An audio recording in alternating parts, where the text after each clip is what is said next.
अस्सलामुअलैकुम जी, कैसे हैं आप सब? उम्मीद करती हूँ सब खैरियत से होंगे।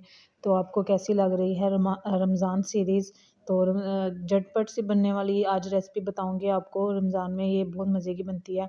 तो बैंगन के पकोड़े बनाएँगे। बैंगन को हमने गोलाई में काट लेना है, इसी शेप में जिस तरह से मैं काट रही हूँ। ना बहुत ज़्यादा बारीक होंगे, इसको बल्कि मोटा-मोटा काटेंगे ताकि अच्छे से इसका जो है ना फ्लेवर आ सके इसमें। तो इसी तरह से आप लोगों ने भी काट लेना और इसको वॉश कर लेना। अच्छे से वॉश करने के बाद इसमें आपने ट्रांसफ़र करना है। एक मैंने आलू लिया और एक ही मैंने बैंगन लिया।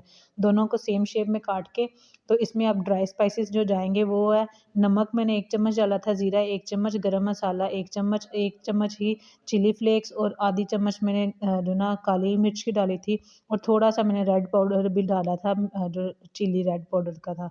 ये सारी चीज़ें डाल के इसमें मिक्स कर लेंगे। अब इसमें कोई भी हमने ना लिक्विडी चीज़ नहीं डालनी। ये एक मसाला ड्राई स्पाइसेस ही इसमें जाएँगे और इसको अच्छे से मिक्स कर लेंगे। इतना मिक्स करेंगे कि सारा मसाला एक-एक दाने पे अच्छे से लग जाएगा।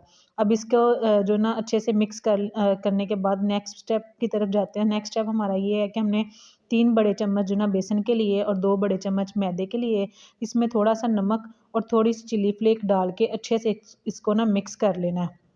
अच्छे से मिक्स किया होगा तो फिर जो है ना इसका टेस्ट बहुत अच्छा आएगा। अच्छे से मिक्स करने के बाद इसमें पानी डाल के इसको ना लिक्विडी बैटर बनाना है, इतना थिक बनाना है कि ये आलू और बैंगन के ऊपर ना अच्छे से लग जाए। ज़्यादा पतला नहीं होना चाहिए आपका, जिस तरह वीडियो में देख रहे हैं इसी तरह का जो थिक बैटर होना चाहिए। अब एक-एक पीस को उठाएँगे, इसके अंदर डिप करेंगे और फ्राई कर लेंगे। फ्राई करने के लिए सबसे ऑयल को गरम कर लेंगे। ऑयल को गरम इतना करना है कि अच्छे से जो ना ये डालते ही अंदर फ्राई होना शुरू हो जाए। तो इसमें डिप करी जाएँगे और डालते रहेंगे। फ्राई हो रहे हैं, आप लोग मेरी वीडियो को लाइक कर दें और अगर मेरे चैनल पे नए हैं तो सब्सक्राइब कर लें मेरे चैनल को और मज़ीद वीडियोस देखने के लिए बेल आइकन का बटन भी प्रेस कर लीजिएगा ताकि आपको आने वाली वीडियोस का नोटिफिकेशन मिल सके। इस तरह से ये गोल्डन सा कलर आ जाएगा और आप इसको रिमूव कर लेंगे ऑयल के अंदर से। अच्छे से इसको निकाल लेंगे और इसमें अब मैंने आलूओं को डिप करके डालना शुरू कर दिया है। तो सेम स्टेप्स करते रहेंगे, जितने आपके पास जो है ना क्वांटिटी है वो सारी जो है ना आपने फ्राई कर लेनी है। 5 मिनट के लिए इसको फ्राई करना है। ये बहुत ही क्रिस्पी और मज़े के बनते हैं और झटपट बन जाते हैं, ये बहुत ज़्यादा टाइम नहीं लेते।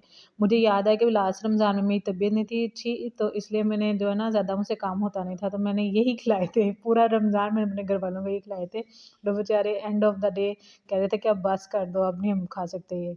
तो चलें जी, हर ज़िंदगी का मज़ा इसी तरह है, कभी जो ना कहते हैं दुःख और कभी खुशियाँ। तो बैक टू द पॉइंट आते हैं, जो ना रेसिपी मुकम्मल करते हैं। अब इसी को हम लोगों ने अच्छे से फ्राई कर लेना और फाइनल लुक कुछ इस कदर हसीन निकल के आई थी। अब ये जो ना इतने मज़े के और इतने क्रिस्पी बनते हैं। तो कैसी लगी आपको आज की वीडियो? काइंडली कमेंट्स करके बताइएगा मुझे और मुझे लाज़मी जो है ना सजेस्ट करिएगा कि नेक्स्ट रेसिपीज़ मैं को जो है ना कौन-सी अपलोड करूँ। तो मिलते हैं अपनी नेक्स्ट वीडियो में, तब तक अपना ख़्याल रखें, दुआओं में याद रखें। टाटा, अल्लाह हाफ़िज़, बाय बाय।